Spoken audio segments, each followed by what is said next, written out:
Hey there. All right, I just wanted to check in before I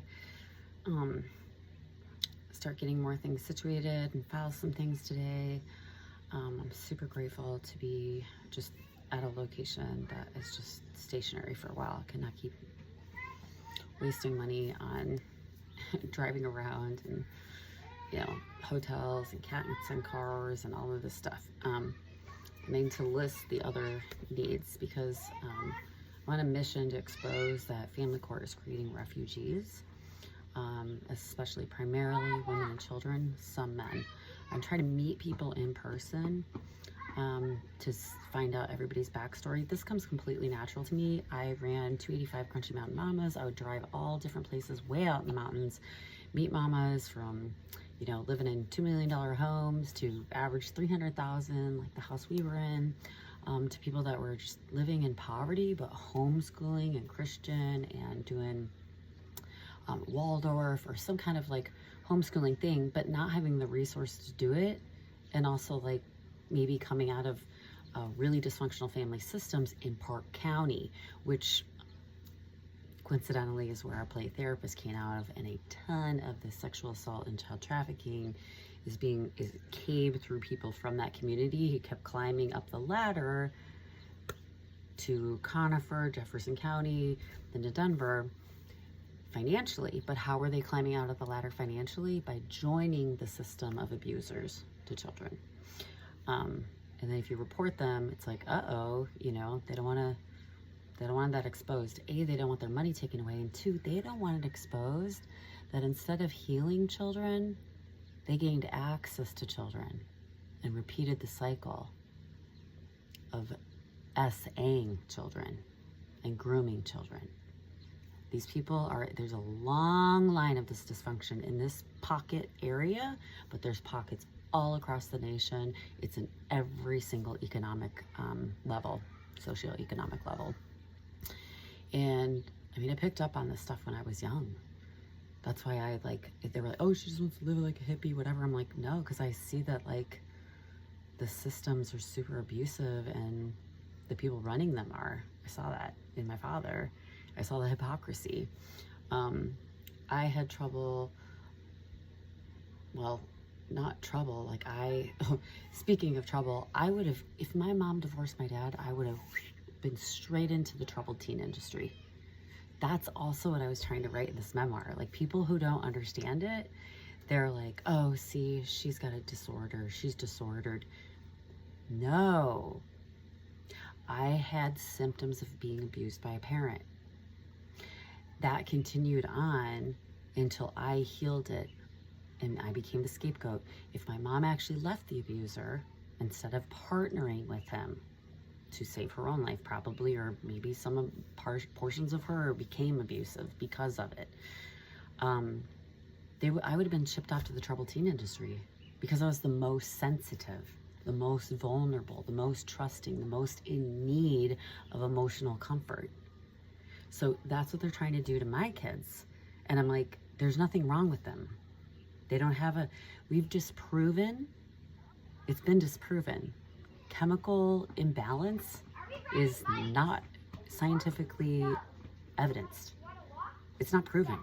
That's not a real, I had a psychiatrist tell me this 20 years ago. He goes, no, you don't have a genetic disorder. You don't have a chemical deficiency. I'm giving you this to help with your symptoms, but it's really like, you try this pill, try that pill, just get you to feel better so you can go to work and do your life, which is what everyone's doing.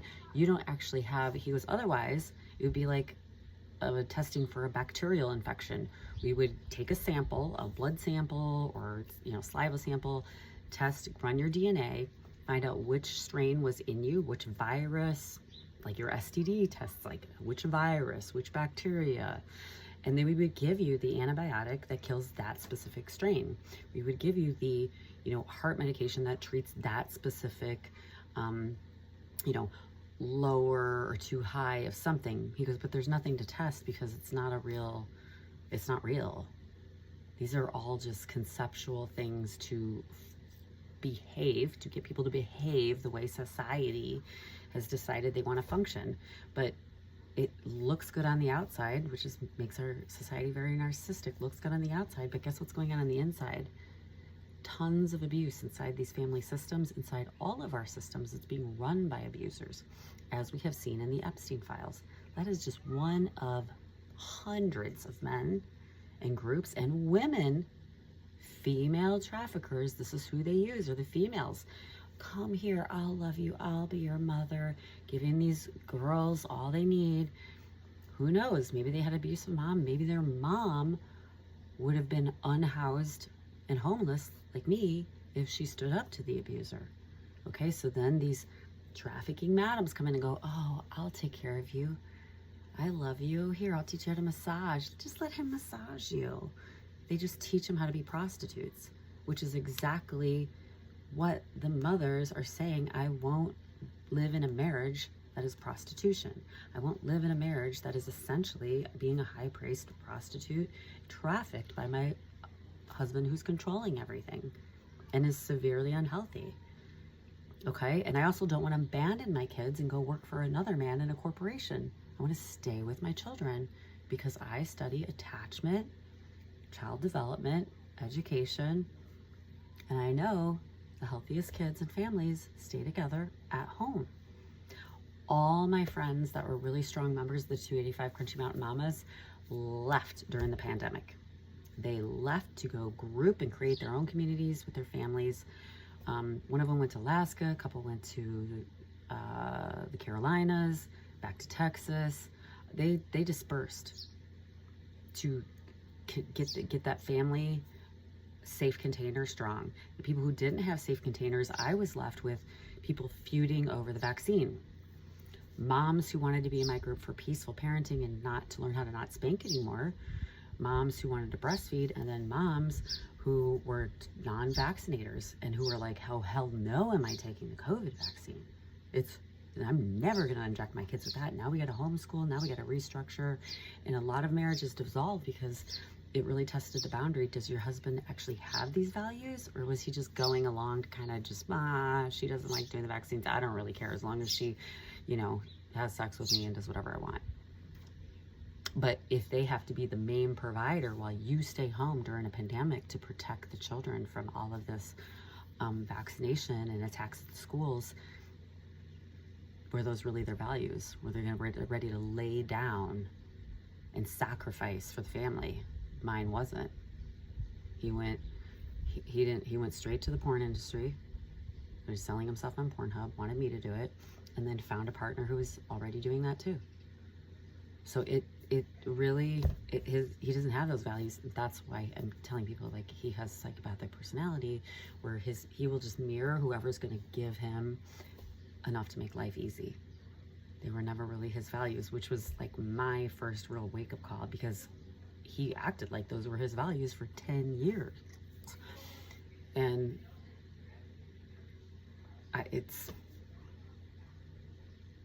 this is what's happening. Okay. And it's just taking people a long time to wake up, and this is the next stage. All right, I'm going to go through some books today before I get started, and I'll put these in a second video because this is what they aren't teaching, because they switched to teaching DEI and accepting this. Accepting this. They've made it into a fetish. Okay, so what I want to get into is some of these books. Mothers of Incest Survivors, Silently Seduced. Every single therapist and teacher should be reading this so they know it when they see it. Okay, When Parents Make Their Children Their Partners, Understanding Covert Incest. What the pedophile protectors are doing is they're saying mothers have attached mothers who are doing like homeschooling, homesteading, like all this, like breastfeeding, co-sleeping. They're saying, oh, that's too close of a boundary. No, breastfeeding, co-sleeping, and not making your baby cry it out alone and ditching them at a daycare center with strangers who are probably going to molest them for minimum wage. That's not too close. That's not unhealthy. This, making your child a romantic partner, this is unhealthy. Was the first thing I saw in my household that I was like, something's weird. I'm turning him down because I had a uterine rupture and got ripped open, and he has switched to the next closest available female in the house. Didn't even talk about it because he was backhanding me in the face. So I just like, this was so dark, and I didn't have proof other than these little subtle signs, the silent seduction, that I didn't even speak about it until it became blatantly obvious. Then we disclosed, and I learned about how family court is trafficking them to the sexual abusers. Exact opposite. All right, memory and abuse. This is huge. This is the number one thing I hear is like, well, the kids are saying nothing happened. Well, in our first disclosure, something did happen. You didn't listen to them. So that memory is unacceptable. It got suppressed and oppressed and pushed away for survival. And that is not just my theory. That is the theory of hundreds of doctors who weighed in on books like this that were put out. Now, you're going to hear other groups go, well, parental alienation is made up by Richard Gardner. Yes, it was, because all of this information was coming out. So they sent pedophiles to the mental health industry to produce their own research to counter some of this stuff. And actually, they don't counter it specifically and directly. They use it and darvo it and flip it and twist it so people get confused. Because alienating someone is real. It's what the abusers do to victims, to mothers who report, okay? And what we narrate are specialists who actually can discern who's doing it. Who's the real alienator? Who's the real abuser? Who's the real person in trauma, having a trauma response, or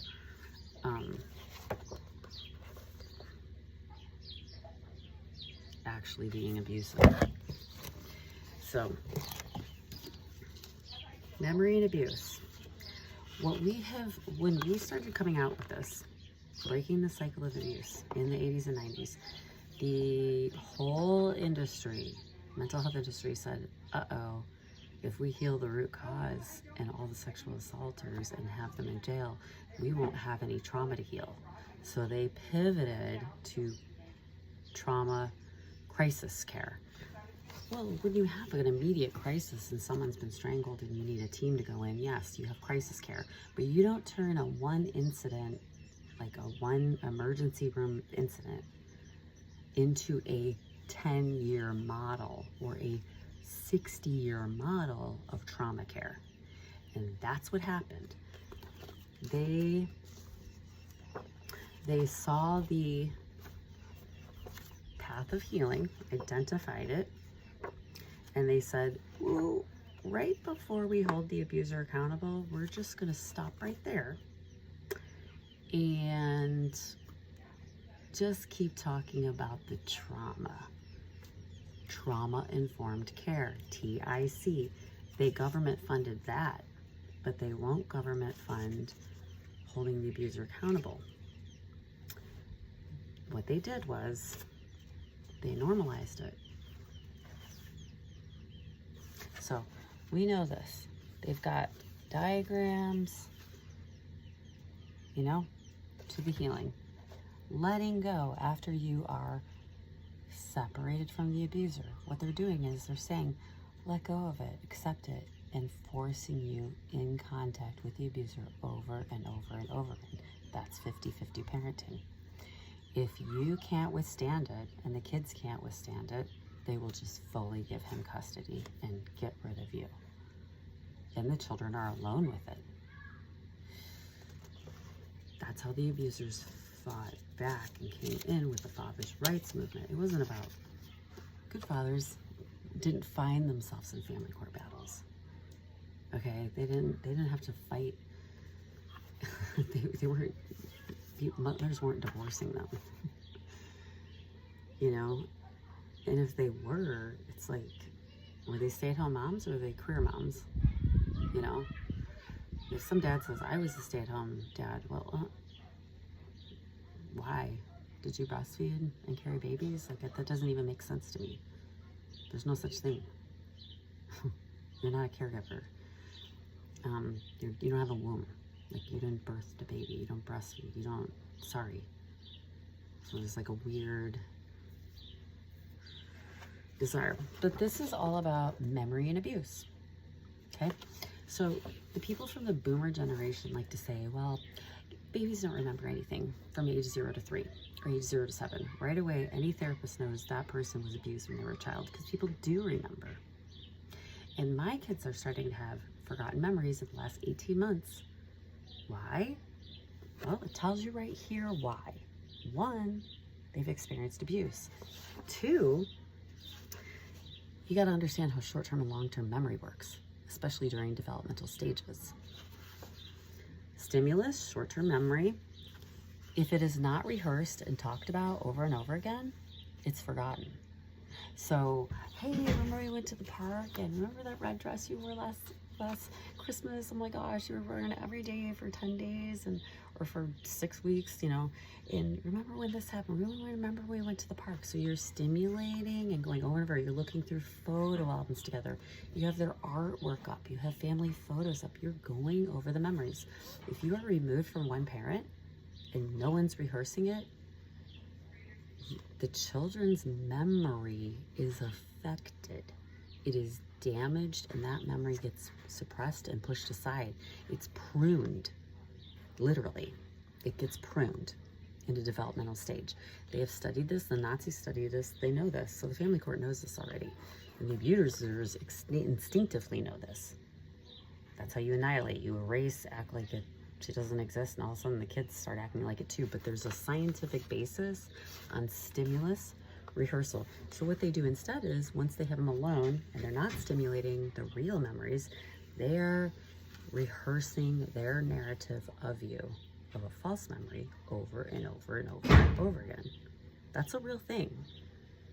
It's the problem is discerning who's doing it, right? It's not a false theory. It's who's doing it. It's a real theory.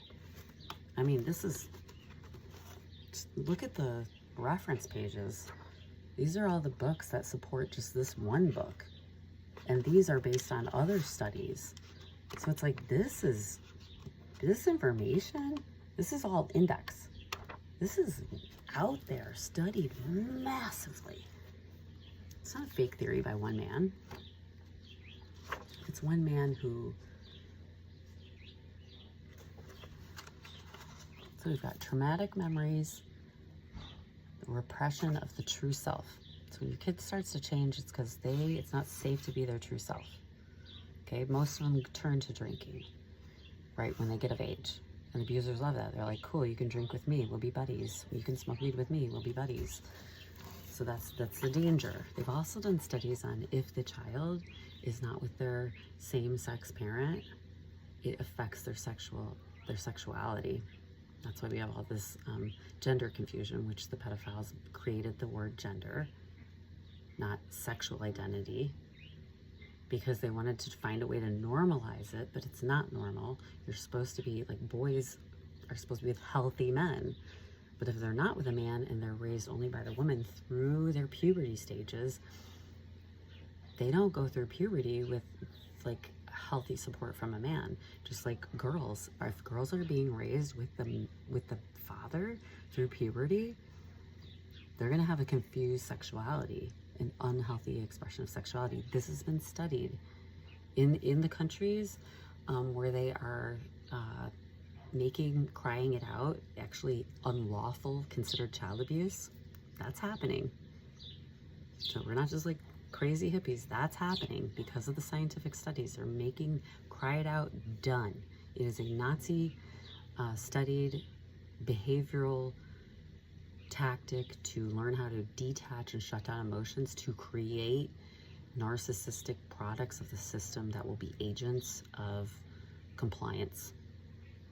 So they also studied sexuality and the puberty and all of this stuff people don't want to hear about. So ordinary memory and traumatic memories, forgotten difference. splitting. So your borderline and bipolar disorders, anytime somebody says that they have this, that's not a genetic disorder. It's not a chemical imbalance. They were abused either by a narcissist or a sexual abuser as children. So whenever somebody in your family does that, it's like the family wants to go, oh, look how sick they are. Actually, that person who has bipolar or borderline is exposing that the family system is filled with abusers that abuse somebody so bad that they had a split. You get your dissociative disorder, schizophrenia, any schizoid personality is a coping mechanism to having such an intense incident or incidents of abuse that they dissociate. Most kids dissociate during the actual touching or penetration, and they don't even remember it. They totally dissociate. Okay, so it affects the memory, puts it over here. All right, and it's called splitting. And you can see this when like a little tiny trigger of something sensitive, and they just like change personalities because the violence and violation to their body was so severe that they have a very instant response. It's not because they're sick, it's because they were just that much abused. And people just want to talk about the trauma. Oh, let's talk about that. No, let's talk about what caused that. And address that abuser that caused that. See, the focus is constantly on the mothers, constantly on the person with the response system. We can make a lifetime out of talking about, going over and over the trauma response, when they could just talk about who the psychopath, sociopath, or narcissistic, who the abuser is, with no empathy, that just hasn't gotten themselves in jail yet, who they are, and prosecute them. The problem is they don't heal. These people, these abusers are not caused by trauma. They're wired differently. They're like an alligator. You can't turn an alligator into a cuddly lion that's going to protect his family. You can't. They're like, I think that's where some of the reptilian names come from, because like they are living with a different, there's like kill, eat, sleep, kill, eat, sleep. That's it. You're not going to heal them and make them into a mammal. They're wired differently. That's not dehumanizing. That's just calling it what it is. So they know post-traumatic stress disorder. They just treat you like the person who can't handle the abuse. This is what's sadistic. They treat the person who you can't handle the abuse. I've seen this written in DAP notes, doctor's notes. The mother's not handling the domestic violence well. Blaming the victim, blaming her, instead of blaming the person abusing her and removing them from the picture, and then giving her the money to survive actual housing. They don't do that. They take them to foster care and pay strangers housing instead of paying the mother, which is insane, but that tells you we live in a society of child and human trafficking. Just like slave times.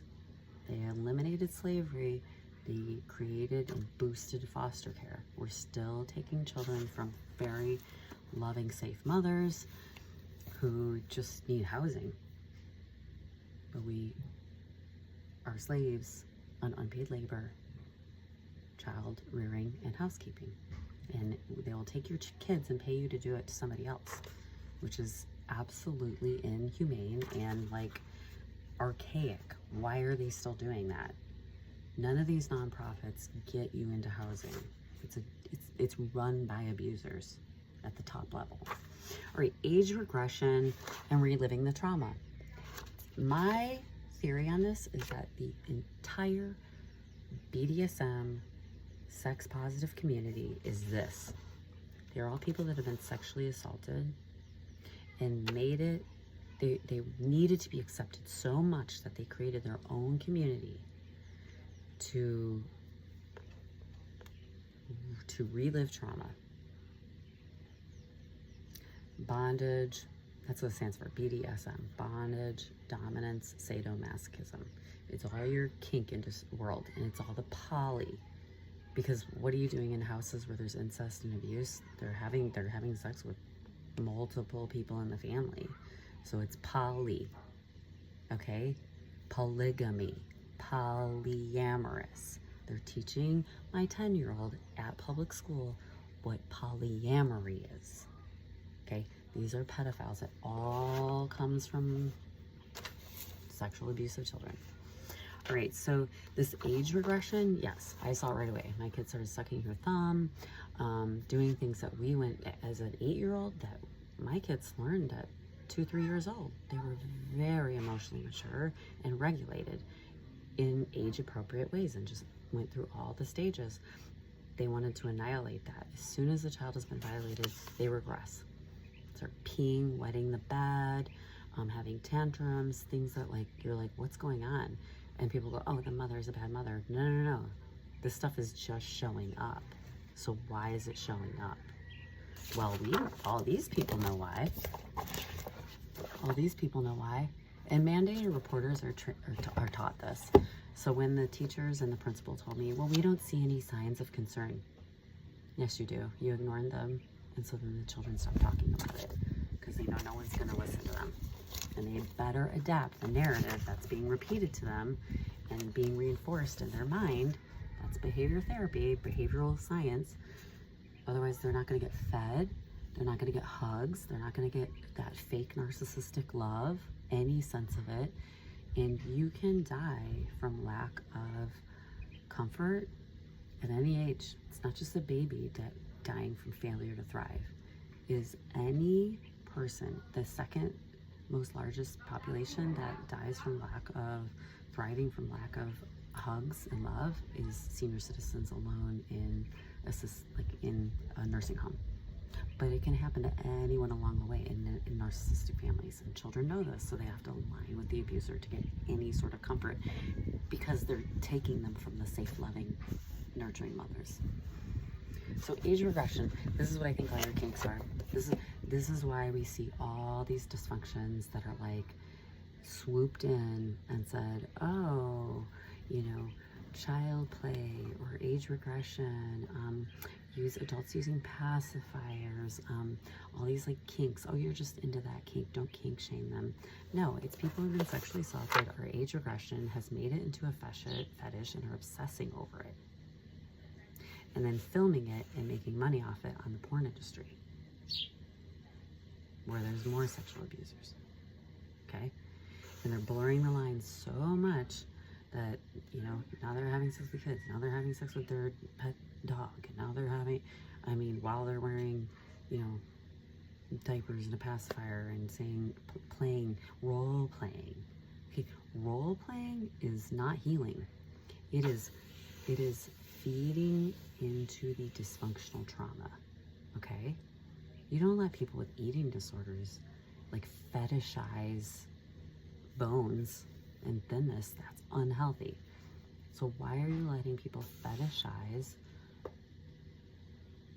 being traumatized and assaulted as a child by playing like, I'm a mommy, you're a daddy, I'm a baby, and then like bringing in sexual tones and calling that part of the BDSM community of sex positive?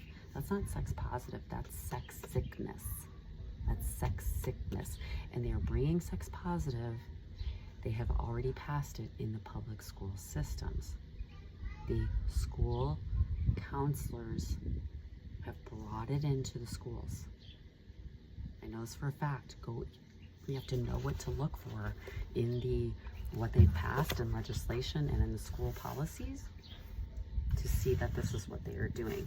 It's age regressive behavior, age regression, okay? They're normalizing it because they want to normalize the sexual abuse of children, all right? And it creates all these different disorders. The more mental health disorders they can label your kid with, the more federal grant funding they get. So it pays for them to abuse your child. So not only are they not getting caught abusing children, they're getting paid more money from the symptoms. They're getting more grant money for the symptoms. This is the sickest structure I've ever seen. It's why I cannot go back to public schools, because if you try to bring like logic and truth, you realize you are actually surrounded by these predators who want the kids. And this is why I tried to homeschool as long as possible. All right, the offender system. Okay, this is when we used to prosecute family pedophiles for a very small window. The offender mentality is usually characterized by boundary invasions. These are men who cannot respect boundaries. It's starting to be women too. The women leave the abuser, then they begin to obsess over their child. They're acting like men working in corporate jobs. They're not your stay-at-home moms. And then they're like making him her little man of the house and starting this stuff with them. Those are the corporate moms. I'm not seeing that in the stay-at-home mom homeschooler groups. Boundary invasions and distortions, family secrets. Well, we've got public school as policy keeping secrets. We've got legislature and mental health industries by policy keeping secrets. But we know the offender system of sexual assaulters, our secrets aren't safe. Like, they're the secret keepers. They're doing that. They've flipped all of it. And they're saying it's not grooming, projection, and attack. They're projecting what they're doing onto you, and they're attacking you. Look at my life. I got big time attacked. Because I didn't just name one pedophile. I named a ring of people in positions of authority. And they used diversion and inclusivity. Because they want you, diversity, they want this to be part of the diversity and inclusion maps. Minor attracted people. They want their sick kinks and fetishes to be accepted as sex positive. Well, it's not positive. This causes neurological damage to children and destroys their ability to know what real love is for the rest of their life. They will spend the rest of their life undoing. 18 months of this, we're gonna spend the next 4 decades undoing it. That's just a fact. It's been studied. Kids are resilient. That's what abusers say. People who actually know how long it takes to undo would never say that. Okay? Only the people, it's horrible. So this whole diversion and inclusion, it's not, and I won't even go into the fact that like people, you know, the whole even gay and lesbian movement, like, oh, I remember being, my friends who were gay in college told me they remembered it from childhood. Well, once I started studying this, I'm like, no, you remembered your sexuality from age 7, but do you remember why you were a sexualized child? Do you remember why? A lot of them actually do remember being abused. Their memories came back of a parent abusing them around age 30, which is when most of the memories come back, when it's safe and you're away from the family system. But they don't detach from being gay or lesbian. Why did they align with the same-sex partner? A lot of times because you were assaulted by the opposite sex partner, and it takes a long time to trust and heal again. But it's like, it's a response to an unhealthy environment. Now we have kids self-injuring, shooting up schools. Like, it's like, how unhealthy does the environment have to be for people to see how much poison, the well has been poisoned, not just verbally, but through violations from family members, community members, systems. I mean, it's everywhere. And that's why this stuff is happening. It's not judging. It's wanting them to heal the actual root cause. So a lot of the people, gosh, I heard also testimony on people that were gay and lesbian and had to be forced through these different conversion therapy, saying it can convert them back to being heterosexual. But it's like, really the real problem was this probably happened to them. And they were probably being molested by a father or a pastor. But nobody wanted to talk about that. This was the real problem. Conversion therapy that they're doing right now is actually the opposite. They've also flipped that and twisted it. People don't, they think they're talking about the conversion model of trying to make homosexuals heterosexual. What they're actually trying to do is trying to converge. They're saying it's transing kids is conversion. And they're saying if you affirm how they were born, that's conversion. No, that's affirming what's already there. It's already there. You can see their body parts. They already have a sexual identity. They're already a sex assigned at birth. So it's like they've flipped and twisted everything. And who's flipping and twisting it? Predators. Predators. Not the people who want to help you be kind. Those that get you to be their minion workers, to go do the dirty work. Oh yeah, this is about this. Go. We want them to accept the kids for who they are. The predators are doing that so they can get the kids alone to do this. And then it affects their memory. Okay? Then they don't know how you're going to heal it when they're already 30, 40 years old. Some of these people didn't go heal. All they did was try to normalize trauma, normalize sexual dysfunction. That's how you got the whole polyamory and BDSM groups who are now inclusive to MAPs, minor attracted persons. That's where you get furries and deviants and playing dress up in kid clothes and animal clothes, which is also your classic pedophile who's like, I got a sucker, you want to come play with me? We can play dress up. I got a furry animal. Well, preschoolers like to play animal. Acting like an animal. Guess who else does? Perverts. But they want to use whips and chains and torture too. Like mixed in with it. But that's how they're luring the kids in. The deviants and furries is a lure. Don't let anyone be like, oh, that has nothing to do with it. Yes, it does. It is their #1 tool, and it is extremely effective. That's why people were in an uproar. You Google it. Clicker, bear clicker. I'm going to train you. Naughty, drink out of the bowl, do this. This is all bondage, sadomasochism, and dominance.